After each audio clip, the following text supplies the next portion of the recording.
Hello friends, welcome back to our channel.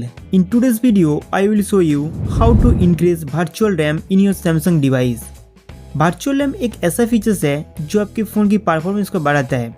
इसमें आपके internal storage का कुछ हिस्सा वर्चुअल रैम में कन्वर्ट किया जाता है। इससे आप कई सारे एप्लीकेशन एक साथ चला सकते हैं, स्मूथली मल्टीटास्किंग कर सकते हैं। वर्चुअल रैम ऐड करने के लिए सबसे पहले फ़ोन के सेटिंग्स में जाना होगा।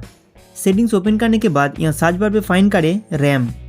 अब इस इंस्ट्रक्शन पर क्लिक करके सीधे रैम प्लस सेटिंग्स में जा सकते हैं, या तो सेटिंग्स ओपन करने के बाद स्क्रॉल करते हुए नीचे आइए। नेक्स्ट डिवाइस केयर पे क्लिक करना है। इसके बाद मेमोरी। दोस्तों मेमोरी ऑप्शन के अंदर रैम प्लस फीचर्स देखने को मिल जाएगा। अगर ये फीचर्स ऑफ किया हुआ है तो इसे पहले टर्न ऑन कर दीजिए। इसके बाद डिवाइस रिस्टार्ट करना होगा। रैम प्लस में कोई भी सेटिंग्स चेंज करने के बाद हर बार आपको डिवाइस रिस्टार्ट करना पड़ेगा। डिवाइस स्टार्ट होते ही आप दोबारा रैम प्लस सेटिंग्स में चले जाइए। यहाँ पर आपको 2 GB से लेकर 8 GB तक वर्चुअल रैम बढ़ाने का ऑप्शन दी गई है। ये इंटरनल स्टोरेज के हिसाब से दिया जाता है। फिलहाल इस डिवाइस में एक्स्ट्रा 4 GB रैम ऐड हो चुका है। अगर आपके फ़ोन में 6 GB रैम था तो अब वो 10 GB हो चुका है। यदि आप 6 GB बढ़ाना चाहते हैं तो 6 पे क्लिक करके डिवाइस रिस्टार्ट कर लीजिए।